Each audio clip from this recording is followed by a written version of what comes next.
Thanks very much indeed, Bríd. So we have had 3 contributions, and I know we have a great audience here tonight. There are probably people who took part in these events or have read about these events and have reflected on them. So we'd be very glad to hear any points or questions people in the audience would like to raise. Yes, sir. I would like to take up what Bríd was saying. And from my perspective,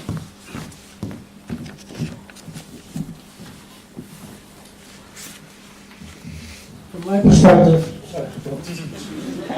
glib analysis of Republicans and Republicanism is far too narrow. I was born in the Lower Falls. I was a second-class citizen too. I realised that the street I was living in and all the streets around me, I couldn't understand why they were called Balaclava, Sevastopol, Dungaree and places like that. And it took me a wee while to understand that they were from British battles fought all over the place. And I remember during internment when lifted, and this is a question for both of you to listen to, and it was probably a toss of the coin of going to be interned or not. And the final question was, did I go to Mass? And he says, well, it's still obvious, it was coming from Lower Falls, there was no Protestants there, we didn't have any problem with Protestants. Neither did anybody in the Shankill would have any problems with Catholics, just wasn't anywhere.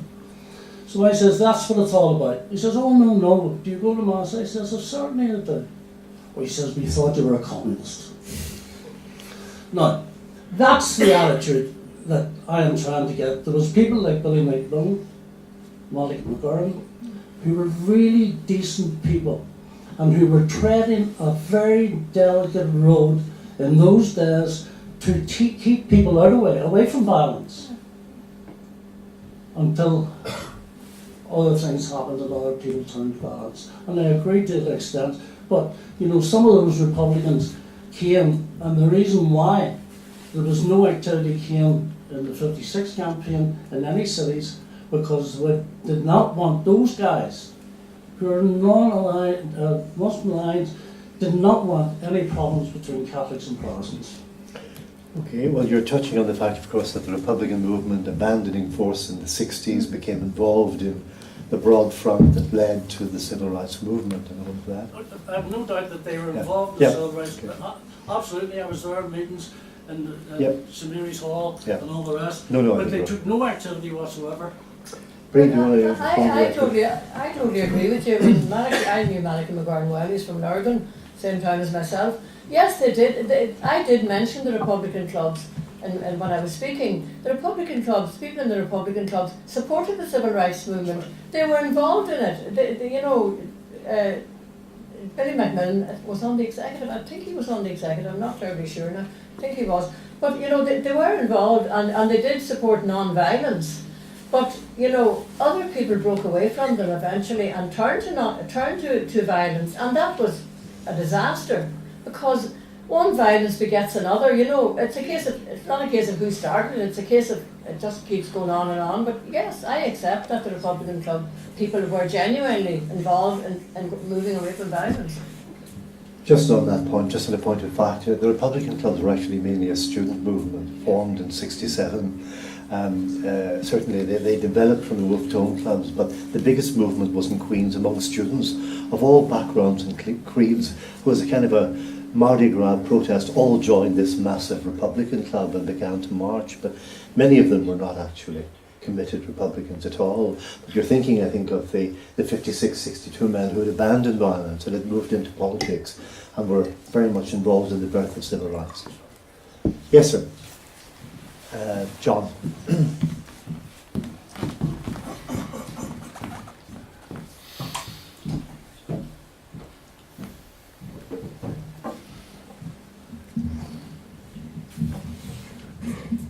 I try not to shout too. Well, a couple of things from my involvement in civil rights. First of all, I believe the troubles really started with the Divis Street riots and Billy McMillan's tricolour in Divis Street. And incidentally, on several occasions I had a big mug of tea in Billy McMillan's house. When I graduated from Queen's University, I found a rather strange situation in that as a graduate I was able to vote in Westminster elections. I was able to vote for Stormont, and incredibly I also had a vote for the Queen's constituency, but I could not vote in local government elections. Another point, Bríd mentioned the violence, and Paddy Devlin, an old colleague of yours, and Jim Sullivan, who was the Belfast commander of the IRN Falls, both in 1969 argued for the return of the police in Catholic areas because they realised that as long as the army remained in the streets, the natural antagonism of the Irish people was going to explode into violence against them, and they were proved right. Okay. The question of one man, one vote, of course, was that it affected both sides of the community. We have talked about this at previous sessions. And there was a famous incident in 1958 when a unionist representative from the Shankill, at a meeting of the Ulster Unionist Council, asked why his supporters on the Shankill hadn't got votes living in council houses. And Brian Faulkner answered, he was the Minister of Home Affairs.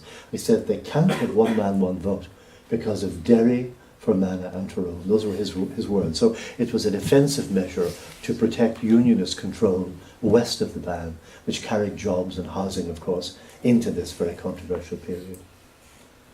Anybody else want to raise an issue? Yes, sir? Was the arms not involved, as Bríd talks about certain people? Whenever the people, even from this area, went to protect the residents of Bombay Street when they were getting bored out of their homes? Right. Well, I mean, Bombay Street, obviously, at the start of the Troubles, really, August 69. And of course, the IRA were blamed by the local residents of not being active at all. They had more or less abandoned their guns. In fact, they were selling them, we read, to the Free Wales Army at that time, and had gone into politics, and there were fish-ins in the south and all of that. And it was really, they found on the walls, Falls Road, I ran away, IRA at that time, remember that famous slogan. But of course, it was out of that came a criticism from other people who identified with republicanism. The Republican movement split in December 69, and of course you had the rise of the Provisional IRA, and very quickly the beginning of an armed campaign for a very different purpose, to expel the British and unite Ireland, and you're into the violent campaign from 1970 onwards then, you know. But you're quite right in saying that everyone agreed there were no guns in the Falls, and we know this from the state papers because the local MP, Paddy Devlin, along with two other nationalists, went to Dublin and asked Jack Lynch for guns, and they didn't get any guns. That was about the 14th of August 1969. Lynch set up hospitals along the border, and eventually British troops were sent in. So, I mean, there certainly was a deficit of arms in the Falls Road because for 10 years the Republican strategy had been to put the pike in the thatch, you know, abandon violence and move into politics, cooperating on a kind of progressive basis with the left, with the communists, with the liberals, with Labour, with anybody who would bring about change. They had this stages theory of revolution, which would begin with constitutional change. That was the view of the Republicans. There were many others involved, of course, as Bríd has said. Would you have any perspectives of that period, really, from the Carrickfergus angle, Lawrence? Just, I mean, what was the, do you think growing up there was the perception of... I think I was living in splendid isolation. I mean, Carrick was about 85% Protestant or something like that. And yet, my best friend was a Roman Catholic. And I didn't know that. I honestly, people don't believe this because I've shared this with students. I'm an old man to students. I'm an old man to some of you people. And they did not believe me that I didn't know the difference. And I can remember being in his, Michael Mackenzie's, and he was later killed. He was a random victim in Carrick. All Protestant paramilitaries shot Michael. And so I'm getting a lump in my throat thinking about that. I mean, this is a crazy, crazy country that we live in. where leave the people alone and we can get on. I mean, now maybe it was imperfect, and I'm picking up things like people look after their own communities, and if it was all Protestant, if it was all Catholic, it sort of worked. It's not perfect, of course it's not right, it's not normal, but I think it worked. Sorry, I'm not even answering your question there, but I mean, I was living in suspended isolation, but my best friend was a Catholic. I didn't know the difference, and my parents, to the credit, didn't enlighten me. Thank you very much. Well, John, you always used to say we're all accidents of birth, and that's a fact. And nobody is born with any preconceived ideas. You're just what society or your parents or whatever you do make you. So we're all born to be good to one another, to be Christians. But then something happens along the way and it changes. Any other points? Sorry, John. Dr. Tobe.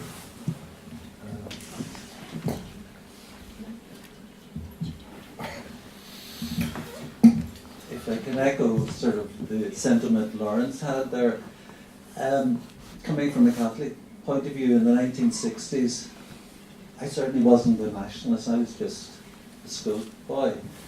And I remember, I think was it 63, Churchill died, and I had little toy soldiers, and I was very, very touched. I thought he was a great man. He kept fascism at bay, and I had my little toy soldiers all out in honour of this great statesman, Winston Churchill. 1966 came, I was at the Christian Brothers in Belfast, and there were a couple of fellas talking about republicanism. I didn't know what republicanism was. It seemed to be something in history. And I remember at the time people were going to a film called Mishara. I was Bríd, Dungannon, the Gaelic or Beogam, Dungannon. I didn't speak any Irish at that time. So it all went over my head until 1968. I was first year medical student at Queen's, and I saw what happened on October the 5th. So I got involved in the People's Democracy, and there were certain things you said, Bríd, that very much came to my mind. Every time we went on a parade, somebody had to go down to the police station and sign for permission, and permission had to be given. And I remember, I think it was the first meeting of the PDs, they were calling on someone to come out and sign for permission to walk down to Belfast. And this young girl wearing a blue suit stood up and said, I'll sign. That was Bernadette Devlin. And each time we went out in the parade, it struck me as strange, the police always faced us. We were legitimate. The Paisleyites, as we called them at that time, the Paisleyites, they were blocking us, which I couldn't understand in my naivety. And the police, they never faced the Paisleyites, they always faced us, even though we were legitimate. And I remember in the early days of the People's Democracy, there was a general swathe of people from all backgrounds, middle class, Protestant. But as time went on, the Protestants sort of started to disappear. And there was another sinister element in the PDs at that time. And that was a group, I think, that were called the Young Socialist Alliance. They used to meet the night before we had the students' meetings in the McMorty Hall. So it's McMorty Hall. Mandela Hall, I think it's not called the Mandela Hall. Yeah.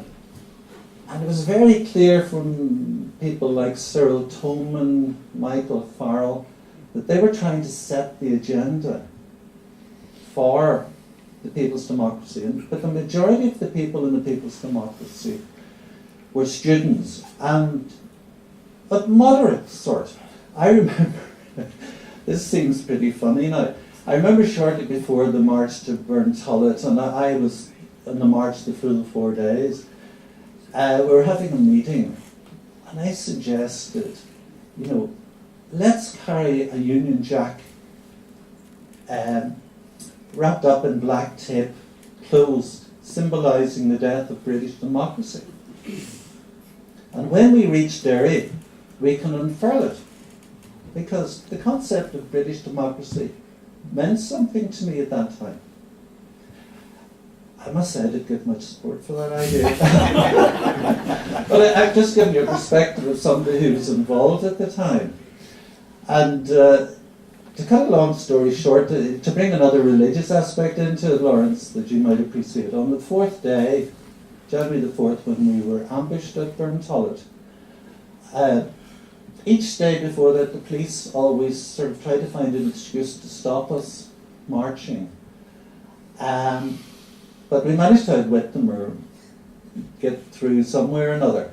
But this day we were all gathered shortly after leaving Claddy Hall, and they said there might be a bit of trouble ahead. So I sort of thought, oh, they're going to stop us again. But no, they said, you should be able to get through. And then they started putting on these steel helmets. You know, the World War I or World War II British helmets. I thought this was very, very strange. So on we walked. Now there were about 40 to 60 of us on the first day. On the fourth day there must have been 400 or 500 people. There was an awful lot of people. And I was towards the back of the parade. And I remember as we walked towards Burntollet Bridge, looking over to my right, there was a bit of a rise behind a hedge. And there were all these people standing with armbands. And then I saw these little cairns of stones built up. But nothing was being done, the police didn't do anything. And the next thing, the attack was launched, and I was in the back third, and we got cut off. And I remember getting several blows to the head. I remember getting two in quick succession. I still have the scars to this day. I presume it was somebody with a cudgel. And to move forward a wee bit, that night, I remember going for a shower afterwards, taking my clothes off, and absolutely shocked at the bruises that were on my body. I was black and blue from head to foot. But anyway, to go back to the march itself, I was forced down to the left, down the field towards the river. And I remember when I reached the river, before that you could hear girls screaming. I looked around, they were being attacked. There was no sign of the police, they weren't doing anything to protect anybody. So when I reached the river, I looked down, it was a couple of feet down. I thought, I'm not jumping into that. And I turned around to sort of look for another route, and I could see this huge stone coming straight towards me.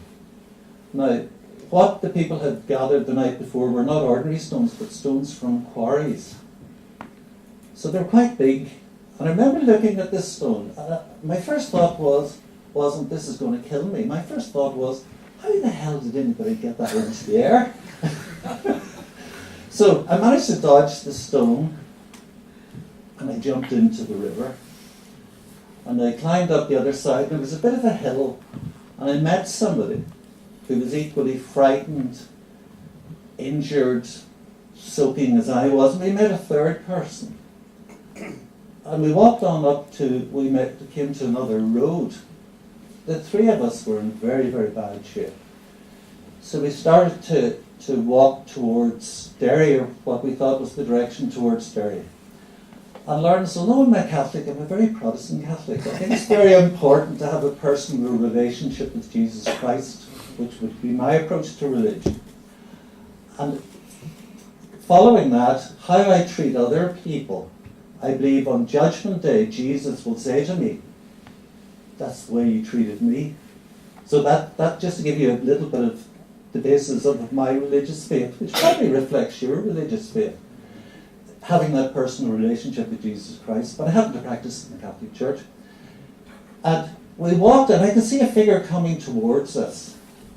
And suddenly realised it was a clergyman, the man of the cloth, on his own, and the three of us, battered, wounded, frightened. And he stopped in the middle of the road, and we stopped in the middle of the road. We looked at each other, and there was silence for a moment or two. And I pointed over his head, and I said, is that the road to Derry? Are we heading the right direction? Because we were quite disorientated at this stage. He could see the blood pouring out of my head, because later I was taken to hospital and had to have stitches. And the others were in no better shape than I was. And we were soaking, our clothes and torn and battered. And he pointed over my head and he said, "That's the road to Belfast. That's where you came from. Go back that road." And immediately into my head came the parable of the Good Samaritan. It struck me just like that, because he immediately passed us by on the other side of the road. And I've no doubt that that man, anytime he read the parable of the Good Samaritan, would remember the three of us on the road to Derry. So that's my story. Thank you very much, John. Anybody else got a very compelling story like that? Gentleman, I think at the back. Yeah, just the very back row, just over here. Oh, sorry, well, somebody at the front would take the right. One wee comment. I live outside the town here, and I am just quite amazed at Bríd talking and mentioning about the civil rights and all this lark, and almost ignoring the actions of the state and the people who were pulling the strings in the background of all this caper. And there was ordinary 5-8 people doing their ordinary day's work and also hoping to get some form of justice.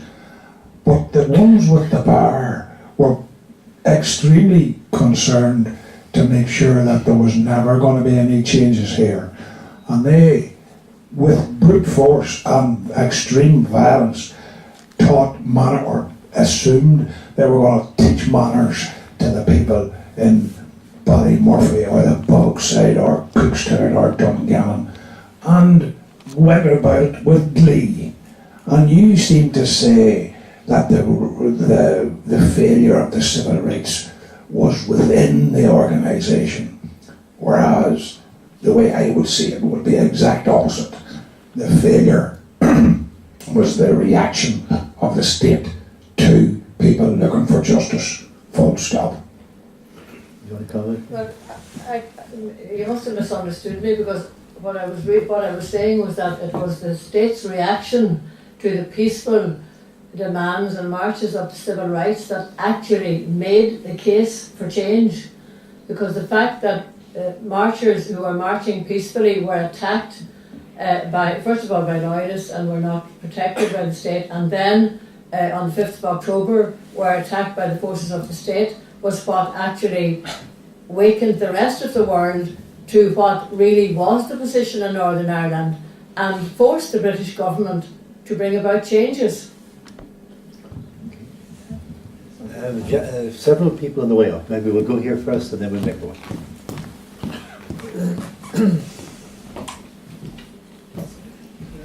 No, it's this gentleman here. Yes. Hello. I'm Michael McLaughlin.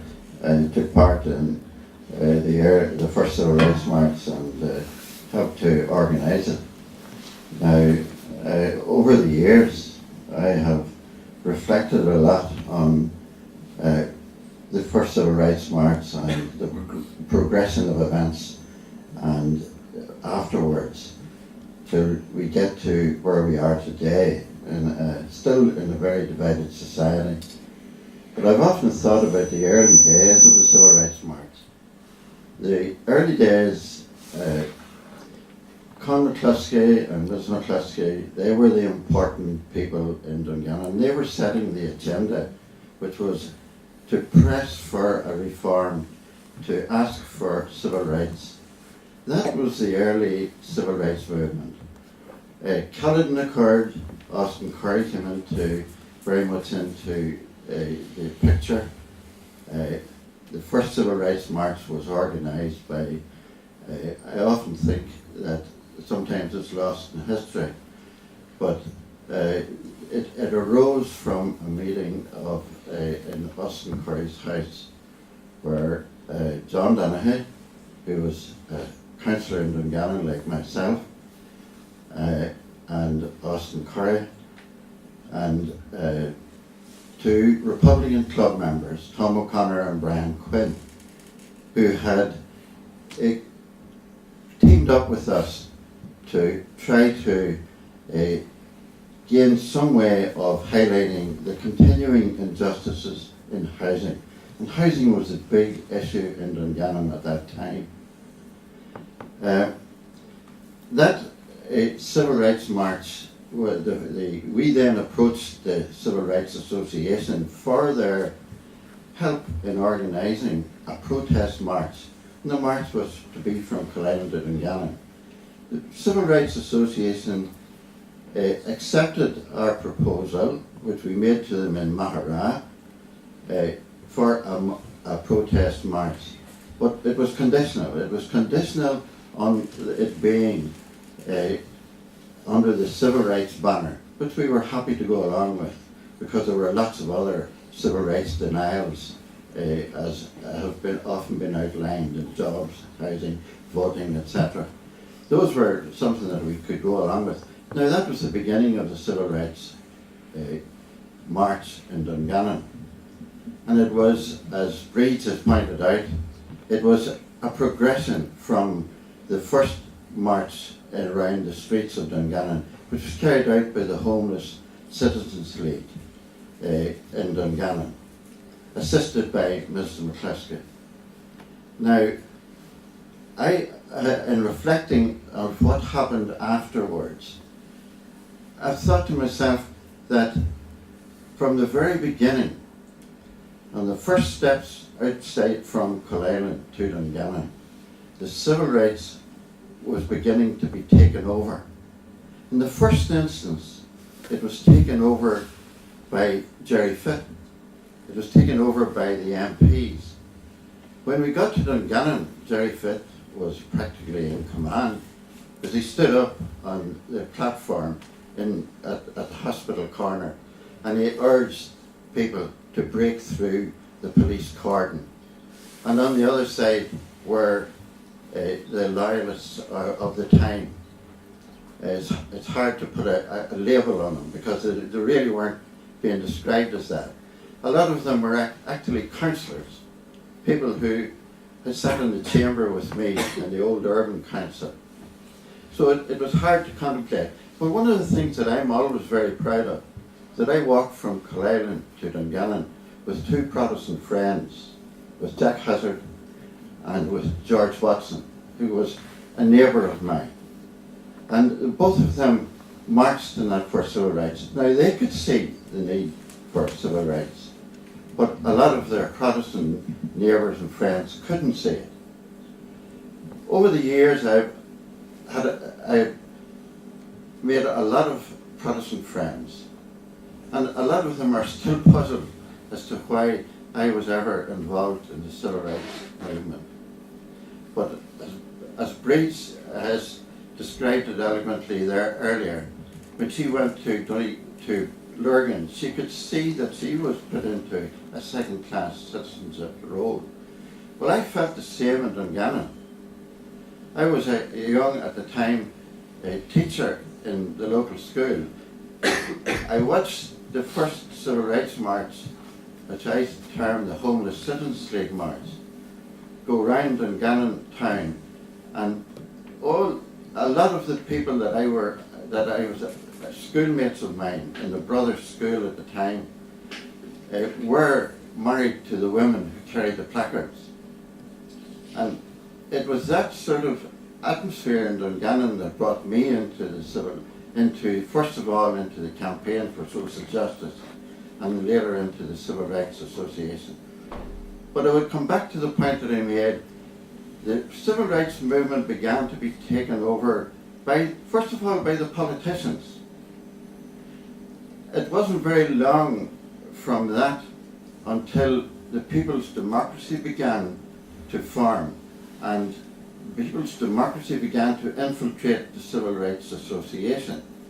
And I attended the early Civil Rights Association meetings after the Dungannon March, and I know from the inside as to what was happening. And there was great concern on the committee of the Civil Rights Association in that very early period as to what was happening.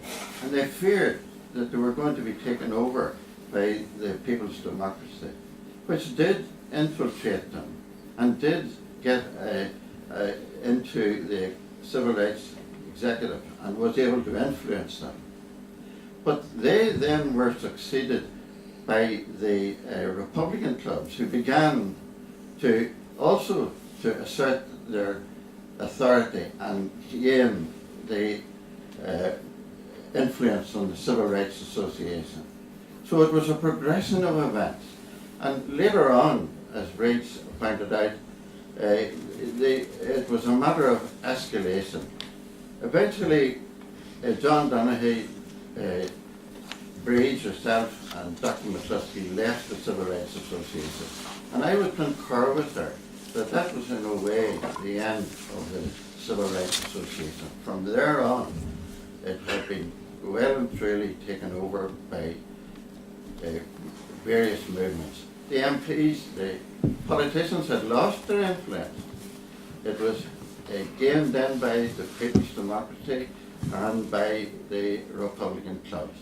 And after that, it was a matter of a progression to violence, which unfortunately still affects society. Now, today I belong to a Dungannon West Community Trust, and we're engaged in health and well-being, and we would see people coming into attending meetings and attending counselling sessions and so on, and there are the children sometimes of people who were involved in the violence. Now, the troubles are not gone, in my opinion. They're still with us, and the legacy will be here for a long time to come. Thank you. Thank you very much, Mr. Rodgers. The gentleman at the very back, his hands up, he's been very patient.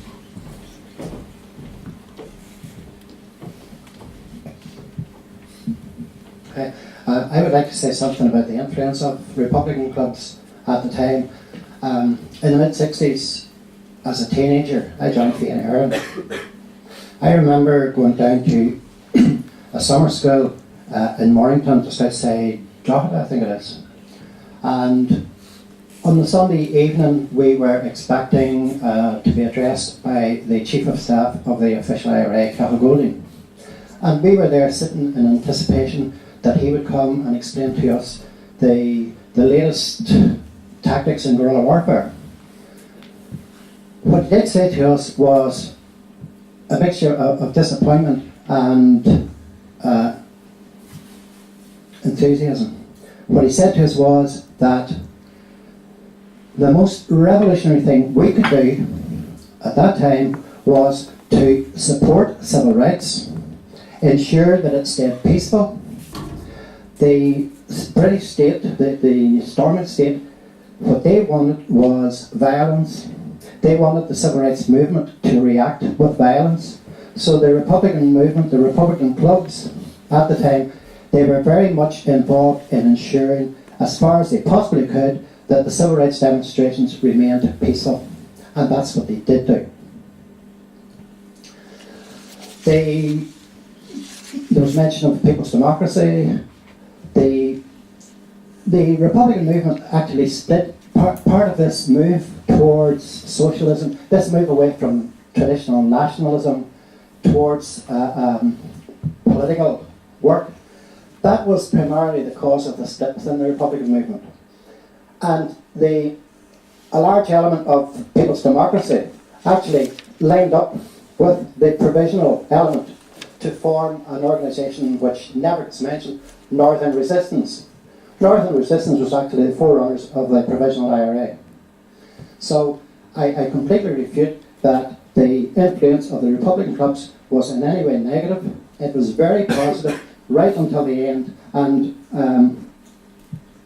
when we were talking about the impact, things that led to, shall we say, the demise of civil rights was the intervention of the campaign of violence by the provisionals, but also the opportunism of the politicians. In fact, when Austin Curry was elected into Stormont, he actually implemented the Payment of Debt Act, which a few weeks earlier he was promoting At that time, if you can imagine here and now at this time, a civil disobedience campaign where people were refusing to pay their rent, people were refusing to pay their rates, try and organising something like that now. That is what NICRA organised at the time. It was very successful. It contributed greatly to the changes. Austin Curry supported that, but once he got into Stormont, he implemented the Payment of Debt Act, which victimised the poorest in our community by deducting from their benefits to pay for the money that they were withholding. But of course, we've moved on now to 1971 and internment and the reaction to internment, the rent and rate strike, which the executive in 1974 responded to with that act, and Austin Curry was the Minister of Housing, but that comes a fair bit after. I was going to run the idea past people that Austin Curry has said in his memoirs that the civil rights movement, and there's a lot of, I think, force in this, was the most successful mobilisation in Irish history. You could compare it with the Land League of the 1880s in gaining the land for the people over a period of acts. Because he pointed out that its entire programme, including, for example, fair electoral boundaries, point system for housing, one man, one vote, though it was granted at the end in April, an ombudsman, a review of the Special Powers Act, the disarming of the police, the abolition of the B specials, all of that was achieved within 6 months of the civil rights movement being set up. All of those points. And fair employment was a hornier issue that would have to be dealt with down the line and wasn't dealt with until the late 1980s, early 90s. But all of that there, he says, they were the product of those marches and those protests and those squatting events of that period. But of course, internment was a response to the violence that followed, so it really can't be seen on a par with the civil rights movement. And I think Northern resistance responded to internment by 1971. You had a more nationalist front called Northern Resistance, including many nationalist politicians, Republican politicians, but you also had an ongoing civil rights movement, now shorn of many of its founding fathers, who had left as Bríd did in mid-69, when the PD influence was becoming very paramount. You know, I seem to recall, Michael can correct me on this, there was a rent strike in Dungannon over civil rights at one stage, and as far as I know, the people who organised it, were you involved in, Michael, John Donaghy and people like that? I know that what they did was they withheld the rent. They didn't spend, and they collected it every week from the people, and they withheld it, they had it in a bank, because they realised that eventually it would have to be paid, so that people wouldn't be finding that after a certain length of time that they were in debt. And I think that was a far better way of doing it. It was withholding the rent and paying it into a bank so that it would be there, but putting pressure on the council at the same time. They were also fined because they were withholding the rent, so they had to pay back the rent plus a fine, which wasn't for implemented. But that's No, 74. That's 74 a now. different one. You know, That's it's a absolutely different right, but that's Not the 74. same one. Not the same one. I mean, the civil rights campaign for the demands of 1968 had ended by that stage, you know. Any further Belfast, the same thing happened. The politicians and NICRA urged people to take part in the rent and rate strike, but to bank their money in anticipation of having to pay it later. Yeah. So, you know, it was quite fair. So. Sorry, Mark. I think Mark, this gentleman here. Eamon, I think in your speech you referred to an opinion poll in the Belfast Telegraph in '65. I think it was about 60, about that said 65, 66. Yeah. Was it 75% of people Yes. thought there would be in Ireland in 15 years? They didn't say they wanted it. They just thought. That's the point I was going to make. I'm sure a lot of those people didn't actually want one. So, you know, how much was this sort of constant fear within unionism of United Ireland was only 10, 15 years away, was putting a lot of pressure on the Unionist Party that made it very difficult for it to move on some of these issues for fear that they would lose the support of the people who actually voted for them.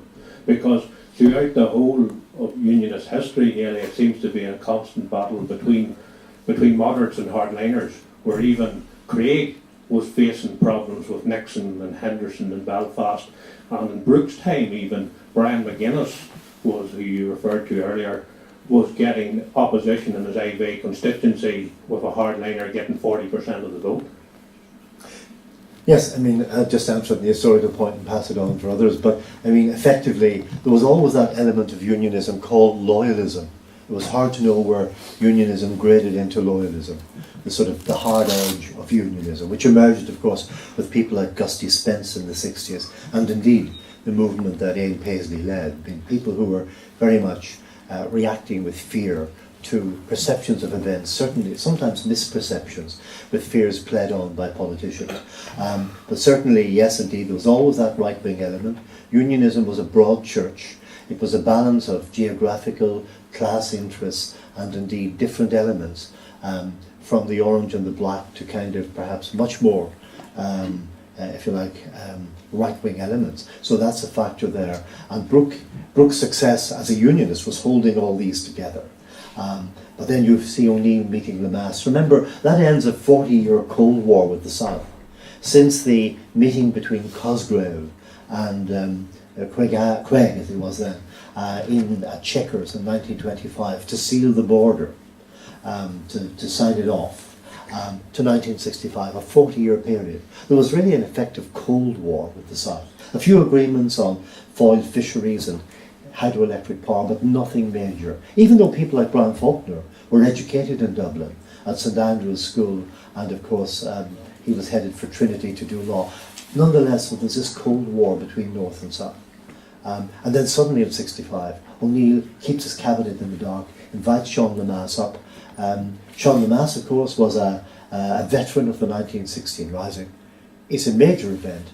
Only at the last minute, as Lemass swings into the gates of Stormont, does O'Neill ring up his cabinet ministers, Faulkner and Craig, and say, something interesting happening in the Long Gallery. We're having plum pudding hall. I always remember that. But nonetheless, it's a shock to their system.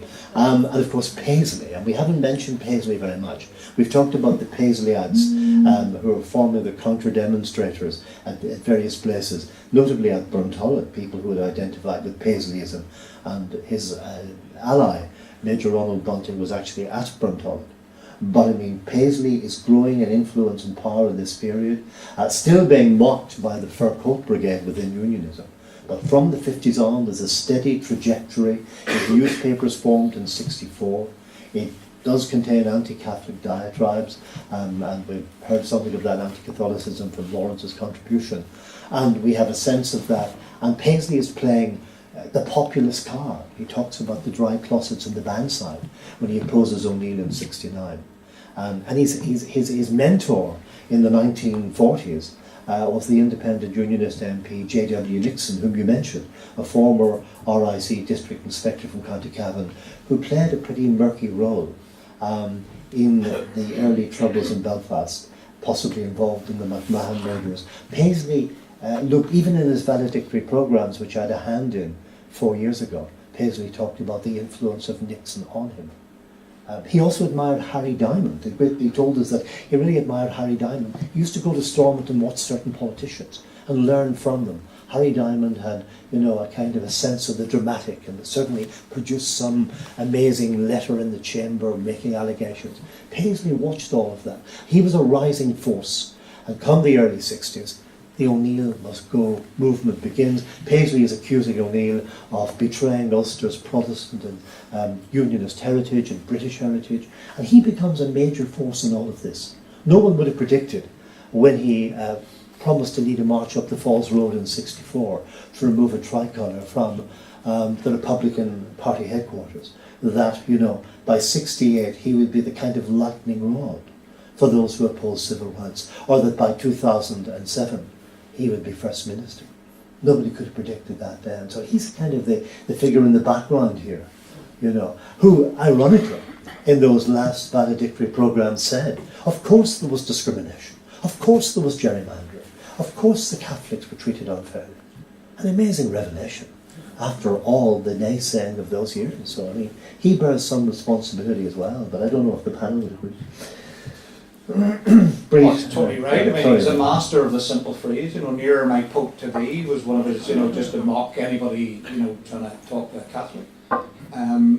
Sorry, something I was going to say earlier, and it's not a historical insight. I'm sitting at the feet of masters in here. I'm feeling very honoured to listen to proper oral history. people who were there, and I would love to see, I think this is wonderful. People have been very honest, and people have been very, very articulate, and it's a pity the BBC wouldn't say, let's do 3 documentaries and we'll hear the voice of the people who were there, even if it doesn't all chime and make sense, even it's the different perspectives, because that's how we learn. If we walk around the incidents, and before the living history all goes, let's, you have the contacts, Eamon, get that sorted. The BBC, please, William Crawley, or well, maybe higher than that, Director General. 3 good documentaries, just people talking, and archive footage and all of that. We could put this down the way it should be. That's my thought. But in Paisley's days of, the Clyde, the Clyde Valley, was it Lorna Carrickfergus? That was a Carrickfergus. I mean, did you see him as a rising force then? I know you were. I was amazed at how people cheered and hung on every word. I remember a local councillor whose name was Steele. He owned a Texaco petrol station. Remember that? And he tried to stand for the council, and Paisley put one of his guys up, and he just these phrases. His name might be Steele, but he's a brass neck standing against me. It's just nonsense. But people loved it. The night before the workers' strike, I went to the Martyrs' Memorial for the first time in my life with a girlfriend and her sister and her boyfriend, 4 of us, and we sat for an hour outside a little Japanese screen, if you remember, listening to the announcements, and it was all bumming and blowing about who you put down in the House of Commons and who he'd got one over on, and just on and on and on. And we looked at each other when he got to the start of the service that we're leaving, and we got up to leave, and he stopped. Now, I should have said at the start of the service, he said, "We're delighted to see members of the RUC special branch here. I could pick you all out from the pulpit." There were 1,500 people there. He said, "We're not so glad to see members of the very secret service. I could pick you all out as well." He started with all that, and when we got up to leave, he just stopped. He spotted us and he stopped, and he just said, "Well, just wait until the press leave. They've got their story." He was winding the congregation up, the master of the half-truth and the suggestion, and yeah. Well, interesting. Sorry. I have an interesting story about that, because a friend of mine, actually Tom Kelly, who writes the Irish News, he was younger than me, but he brought an MP from New Zealand. Sue Wood was her name, and she was in Northern Ireland. This is going back some years. She was doing the usual Northern Ireland thing to learn, so he brought her to the Martyrs' Memorial. And Tom rang me afterwards, and he says, "Bríd," he said, "do you know that you've been called from the pulpit in the Martyrs' Memorial?" I said, "What did I do?" He said, "Oh yeah," he said that, well, he used to call me Bridget, and that Fenian Bridget Rodgers, she tried to stop the planning permission for my church in Lurgan when she was a councillor, which was a total and absolute lie. But obviously there were Lurgan people in the congregation, and he knew that. And Sue Wood said to Tom Kelly, "Bríd must be very influential." They never let the truth get away in a good story. He actually attacked O'Neill, who talked about bridge building in the 60s. He said the problem with the bridge is it goes over to the other side. Final point or two. We've had some tremendous contributions from the floor. It's been awe-inspiring to listen. Yes. I would rather resent some of the remarks made by Bríd Rodgers and Michael McLaughlin, because I was involved with the Civil Rights Association probably up until 1975. I was an executive in 1970. There were 2 PD members there. So that was Michael Farrell and Kevin Boyle, and I could hardly categorise that as taking over the executive. Certainly there were a good number of Republicans on it, but there was other people that belonged to other parties and belonged to no parties. And the suggestion was that the Civil Rights Association was going downhill after Bríd left and Michael left, which to my mind is not the case, and is slandering the ones that remained with the Civil Rights Association. As regards the NIAIJ, I went over for NICRA in the wake of Bloody Sunday. Hearn had long departed. Now, Bríd what says is true, that it wasn't appointed by an executive meeting of the civil rights, but they were raising a lot of money in America, and after that it funded a full-time organiser that a full-time office in Market Street, and it was made a very big contribution financially to the civil rights movement here. I just feel that it slanders everyone that was involved in this, because most of the members, the ordinary members, weren't members of any political organisation. I was a member of Tyrone CRA, and I think there were Republicans on it, but they were certainly in a vast minority. So, you know, and it worked in the executive, and for such a diverse spread of people, it was an organisation that worked very well. And it was still, when internment came in, it was the only organisation that had the branches and the structure to carry out an effective anti-internment campaign. So I'd ask both people if they would review what they said. Bríd, you want to respond? Well, I didn't actually. I don't think that I said anything about the Republican clubs, except that that people from the Republican clubs were involved in supporting the movement, and that was true. I worked with them, Malika McGurn in particular. But I have to say that the NAIJ, when a delegation from the NICRA was sent over there were two PD, Kevin Boyle and Michael Farrell were on that delegation, and I can't remember who else was. Bernadette was there, but she wasn't on the delegation. She wasn't from NICRA. She was speaking at the public meeting that they held. But they went over, and they actually, when they were there, they nominated the NAIJ as the sole representatives of NICRA in America. Even though there was the Ancient Order of Hibernians, there was some group in California, there were about 4 or 5 other groups who had been raising money for the civil rights before that, and they were all swept aside, and this was done without any sanction from the NICRA executive. The NICRA executive knew it wasn't discussed, it wasn't minuted. We discovered, myself and John Donaghy and Colin McCluskey found out about it when we got these letters from America giving us all about the public meeting and what had happened and what had been done. We were 3 members of the NICRA executive. We knew nothing about it. That's what I'm saying. That to me is not, well, it's certainly not democracy, whatever, about the people. So that is one of the reasons, and there were a number of other things too about, but I don't want to go into. Well, I mean, clearly there's a difference of opinion there, and this is an area that has not really been highlighted in any research, so maybe there's a case there for more research to be done on the American link. Certainly Eamon de Valera,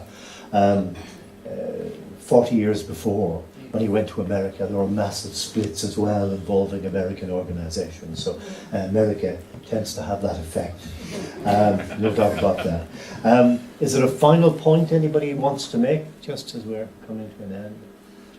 Can I just say that the responsibility of historians is very, very important, extremely important for the young people who are here to hear the whole history and nothing but the whole history.